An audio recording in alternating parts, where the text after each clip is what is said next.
جس طرح ڈھال آپ کر دیتے ہیں جنگ میں برستے ہوئے تیروں کے سامنے، تو وہ تیر ڈھال سے ٹکرا کے گر جاتے ہیں اور آپ کو نقصان نہیں پہنچتا، تو روزہ بھی آتش دوزخ سے ڈھال ہے، جہنم کی آگ سے بچانے والا ہے۔ روزے دار کو اللہ کی خاص رحمت نصیب ہوتی ہیں۔ ایک حدیث میں آتا ہے کہ روزے دار کو 2 خوشیاں نصیب ہوتی ہیں۔ ایک خوشی اسے تب ملتی ہے جب وہ روزہ کھولتا ہے، جب سارے دن کی بھوک اور پیاس کاٹنے کے بعد شام کے لمحے ہوتے ہیں اور پھر روزہ منزل تک پہنچتا ہے، تو کس مسرت اور خوشی اور سرشاری کے عالم میں روزہ دار ہوتا ہے کہ شکر ہے کہ اتنی لمبی اور اتنی سخت گرمی کے ماحول کی شدت کے باوجود اللہ تعالیٰ نے مجھے روب منزل کیا۔ تو اس وقت ایک احساس اس کے ساتھ جڑا ہوتا ہے، اور پھر جب وہ ٹھنڈا اور میٹھا مشروب اپنے کام و دہن میں ٹپکاتا ہے اور وہ ٹھنڈا میٹھا مشروب اس کی رگوں کو تر کرتے ہوئے معدے کی طرف بڑھ رہا ہوتا ہے، اس کی زبان بولے نہ بولے دل اللہ کا شکر ادا کر رہا ہوتا ہے، اس کا ایک ایک عضو بدن رب کا شکرانہ ادا کر رہا ہوتا ہے۔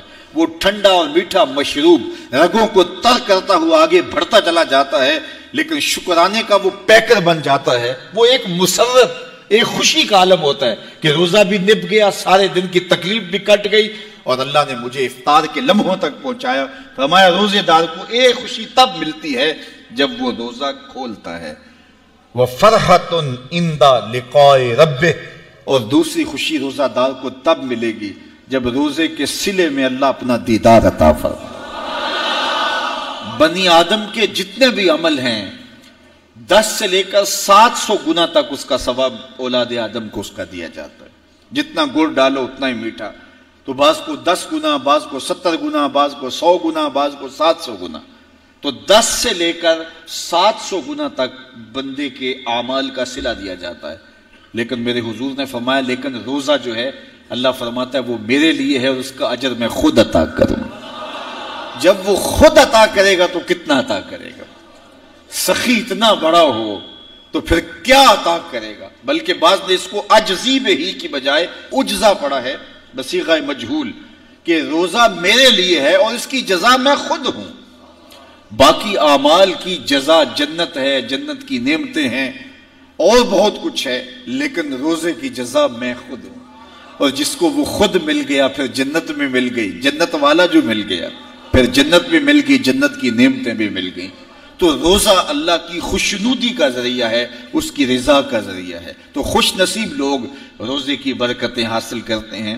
اور ایک روایت میں آتا ہے جب رمضان المبارک کا آغاز ہوتا ہے اللہ اہل ایمان کو، اپنے بندوں کو محبت کی نظر سے دیکھتا ہے، اور اللہ جس کو محبت کی نظر سے دیکھ لے پھر اسے کبھی عذاب نہیں دے گا۔ اللہ اکبر۔ تو یہ روزہ دار کے لیے اللہ کی کرم نوازیاں ہیں، اللہ کی رحمتوں کے اجالے ہیں جو اس کے اوپر برستے ہیں۔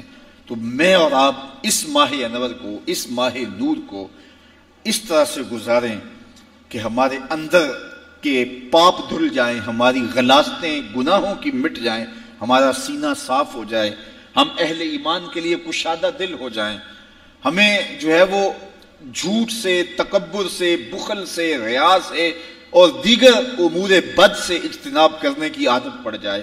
روزہ جو سکھانا چاہتا ہے ہم وہ اس سے سیکھ لیں، اور روزے کی برکات ضبط نفس کی صورت میں ہمیں نصیب ہو جائیں، تو ہم روزے کے بعد بھی، ماہ صیام کے گزرنے کے بعد بھی ایک نئی زندگی لے کر، ایک تازگی لے کر، ایک نور و روشنی لے کر کے جو ہے وہ معاشرے کے، اسلامی معاشرت کے ایک اہم فرد کی صورت کے اندر جو ہے وہ سامنے آئیں۔ تو اللہ اس ماہ صیام کی برکتیں ہمیں نصیب فرمائے۔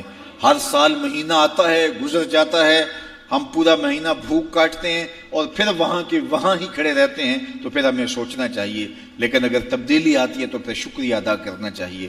آج کی اس تاریخ میں ہم عزم کر کے اٹھیں کہ ہمارا یہ ماہ صیام ہماری زندگی میں ایک سنگ میل ثابت ہوگا، اور ہم ایک نئے باغپن کے ساتھ، نئے عزم کے ساتھ یہ مہینہ گزاریں گے اور ضبط نفس سیکھیں گے اس مہینے سے۔